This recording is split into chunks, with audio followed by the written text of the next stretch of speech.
ইফতারির মাত্র বাকি আছে 10 মিনিট, সামনে ইফতারি রেডি, পানিও রেডি, রোজাদার বয়া রইছে, খালি বারবার ঘড়ির মধ্যে তাকায়। সারা দিনে যেই পরিমাণ ঘড়ি না থাকছে 10 মিনিটের মধ্যে 13 বার ঘড়ির দিকে তাকায়। মুয়াজ্জিন মরলো, এখনো কেন আজান দেয় না, মাইকে কেন আওয়াজ দেয় না? ঠিক নেই, মাথা গরম, এখনো টাইম হয় নাই। কততে তাড়াতাড়ি ক্যালেন্ডার দেখ। আল্লাহ কয় ফেরেশতা তাকায় দেখ, মাত্র 10 মিনিট বাকি, পেটের মধ্যে প্রচন্ড ক্ষুধা, পানির পিপাসা, সামনেও খানা রেডি, পানিও রেডি, এরপরও কেন পান করে না, খায় না, ক্ষুধাও আছে। আল্লাহ কয় ফেরেশতারা জানুনি? কয় জানি না। আল্লাহ বলে, ও ফেরেশতা তাকায় দেখ, সবাই আমি আল্লাহকে ভয় করে, এবং তোরা সাক্ষী থাক, আমি আল্লাহ এদের জীবনের সব গুনাহগুলো মাফ করে দিলাম। আতিনা ফি দারে দুনিয়া না হাসান, আতিনা ফি দারে উকবা না হাসান, ইয়া গিয়াসাল মুস্তাগীসিন হদিনা লফতিখারা বিল উলুমে ওয়াল গিনা।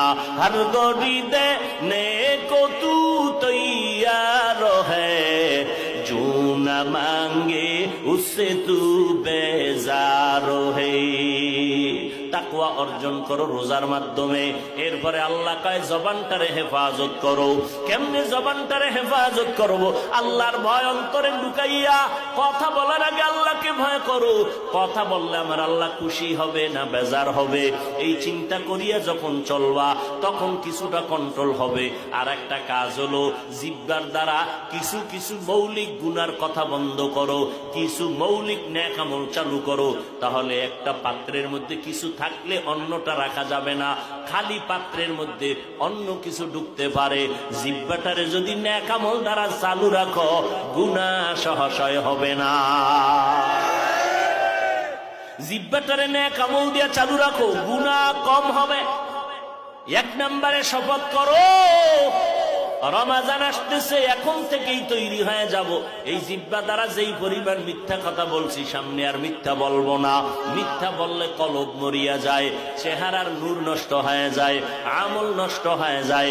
একটা মিথ্যাকে ঠিক রাখার জন্য হাজারো মিথ্যার তালি দেওয়া লাগে। মিথ্যা বন্ধ করে দাও। আল্লাহর নবী বলেন, মিথ্যাবাদী জাহান্নামী। মিথ্যার দ্বারা মানুষের জিন্দেগি বরবাদ হয়ে যায়।